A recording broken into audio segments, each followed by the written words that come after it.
V8, 5.0, naturally aspirated, 471 horsepower, your Japanese muscle car, Lexus RC F.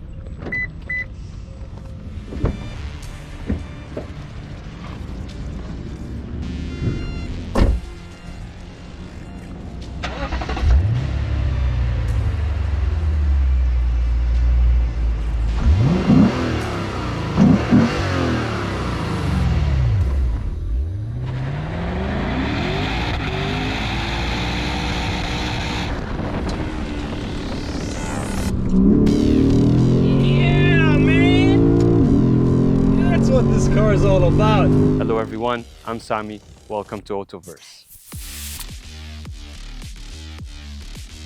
Let's get under the hood of this 5.0 V8 and check out what it looks like.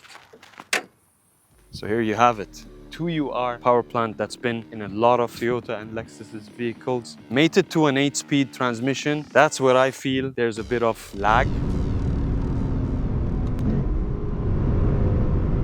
To a downshift. Now, this is what I mean by the transmission being a bit laggy. And there's a lot of room for improvement if they shift to the 10-speed transmission that they have.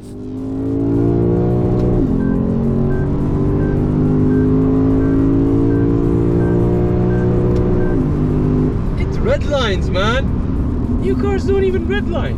And this makes you feel that you're in the 80s, 90s, early 20s, while it's a 2024 model. We wanted to check out if this vent up here is functional, probably used for cooling, but eventually this is an outlet, not an inlet. So the air comes in from here, goes out from here, if we keep the vent open. There are a lot of things I like about this car, especially the design, this particular color, but then there are things that I don't understand why Lexus does, which is this face. You see them on the ES, you see them on the LX, you see them on all their trims. So why not give each trim or each model their own identity instead of making them all look alike from the front?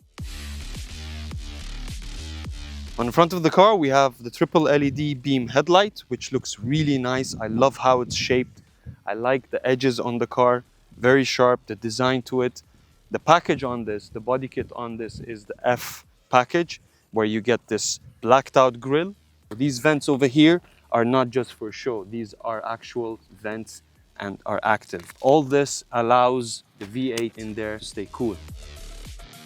I counted around 12 Fs on the car. I don't know if there's more. Oh, wait, we have more Fs on the brakes over here. Now, if you know how many Fs there are on this car, please comment below.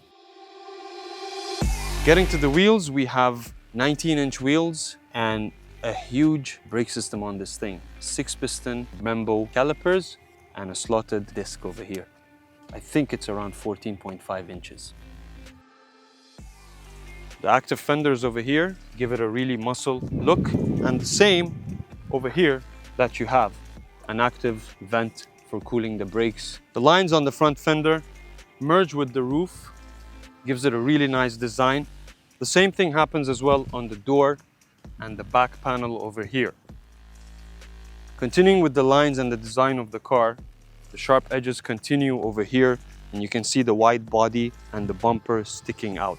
Now over here on the back, we have an active spoiler that lifts up whenever you want it and close it whenever you want it, because it is a button, not based on the speed you drive.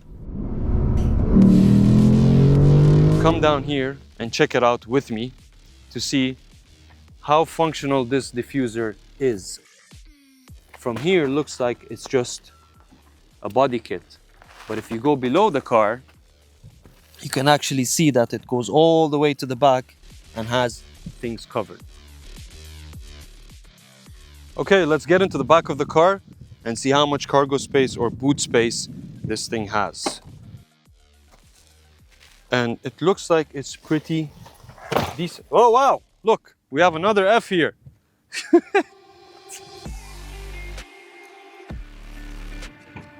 Let's get into the back of the car and see if it's actually comfortable or not. Now, getting in is a bit of a struggle because putting your hand in to pull that is quite tight. And you also have this electronically adjustable seat, which is nice. It's the first time I see something like that. Usually it's manual, you pull it up and then you get in. Now let's get into the back of the car. We're in the back now, and what I'm gonna do is try to retract the seat and see if it's actually comfortable in the back. Now this seat moves back electronically, so you can see what's gonna happen to my feet. It's actually smashing my legs. It does not stop or sense that there's something there for it to hold back. It will just push you all the way back.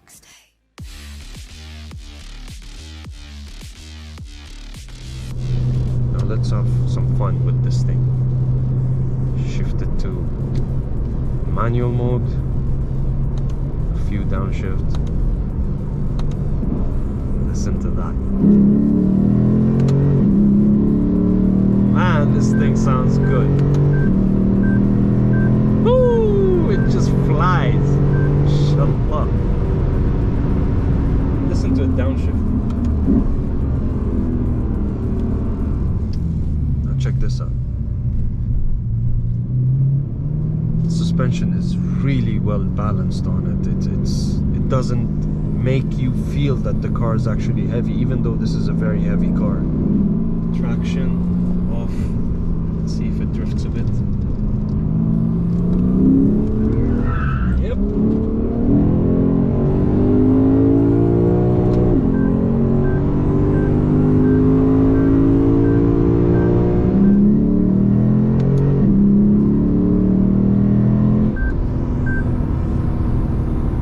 What a beautiful machine. The 5.0 on this thing. The V8 naturally aspirated engine literally roars like a lion.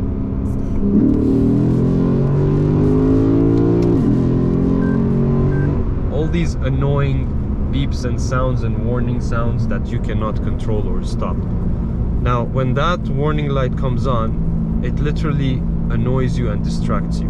We don't need that. Or give us an option where we can turn it off completely and enjoy driving. So all we can do is this.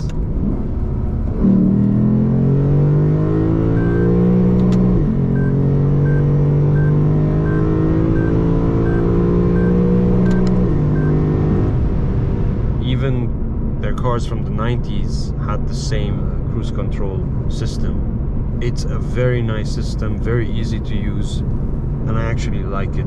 It's one of those cruise control systems that every time I get in a Toyota or a Lexus, I end up using. As simple as that. You also have your, of course, adaptive cruise control.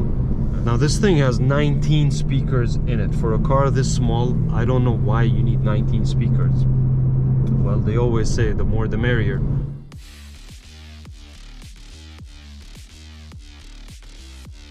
With all the brands downsizing their engines, what do you guys think the future of the Lexus RCF is? Will they stick to the V8, go V6, 4-cylinder, hybrid, or EV? Please let us know in the comments below, and do not forget to like, share, subscribe to our channel.